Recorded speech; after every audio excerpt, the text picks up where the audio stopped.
The moment those words left her mouth, "You have to leave now," something inside me shifted. It wasn't just the tone, or the way she said it mid-chew like I was an inconvenience at her dinner table. It was the realization that after years of paying every bill, covering every emergency, and holding the whole house together, I was still disposable. The Christmas lights blinked over her shoulder, soft and warm, but everything inside me turned cold. "Seriously?" I asked, steadying my voice. "I cover the rent, the bills, everything and more." She didn't look up. She didn't flinch. She simply shrugged, as if my entire existence were a minor detail she'd suddenly decided to edit out. And that was it.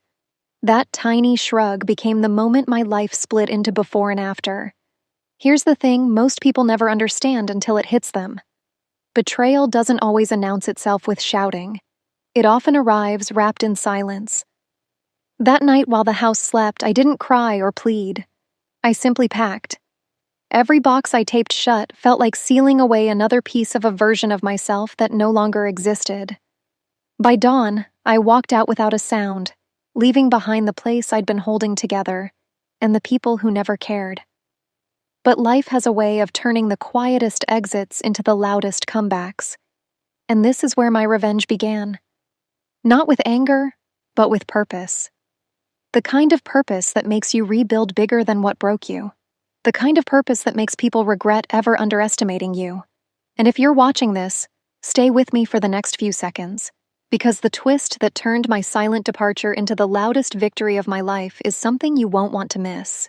I landed in a small apartment on the edge of Chicago. Nothing fancy, but it was mine, and for the first time in years, the silence didn't feel heavy.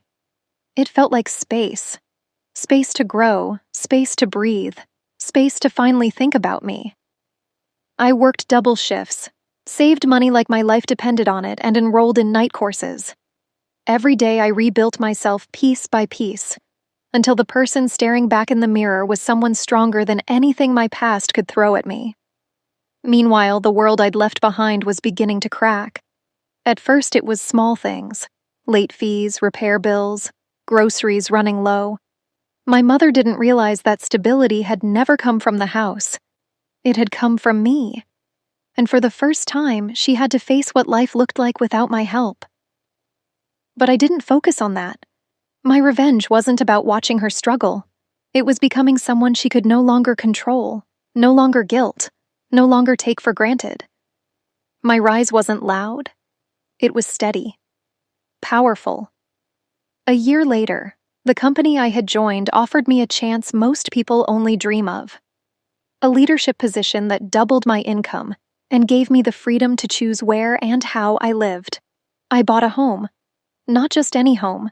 A place that felt like everything I had earned through grit, sacrifice, and absolute determination. And right when my life began to shine brighter than ever, that's when the past came knocking. One cold December evening, exactly a year after the night I walked out, I received a call. "We need help," my mother said. The bills were overdue. The house was falling apart. Everything was collapsing. She sounded small, unsure, the exact opposite of the woman who once dismissed me mid-bite of Christmas dinner. And that's when the real moment of revenge arrived. Not in anger, but in choice. I drove back to that old house not as the dependent child she thought she could push out, but as someone who had rebuilt a whole new life. When I stepped inside, the place felt smaller, darker, almost unfamiliar.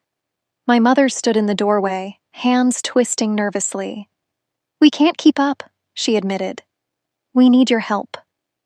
I looked around, the peeling paint, the overdue notices stacked on the table, and I remembered every bill I'd paid without complaint, every grocery trip, every night I stayed up fixing problems no one ever thanked me for.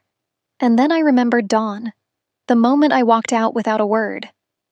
"I'm not here to come back," I said quietly. "I'm here to show you something." I handed her a card. Not money, not a key. Just a simple card with my new address and a message. Sometimes losing me was the best thing that could have happened to me.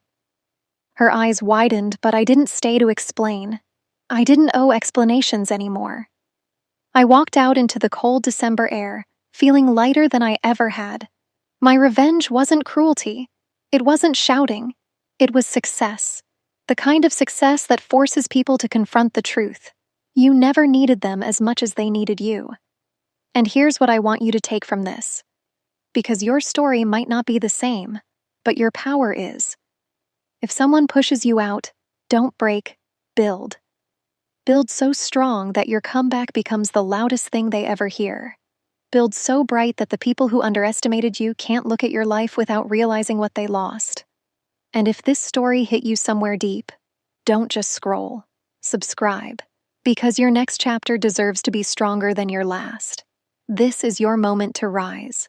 And trust me, the best revenge is becoming unforgettable.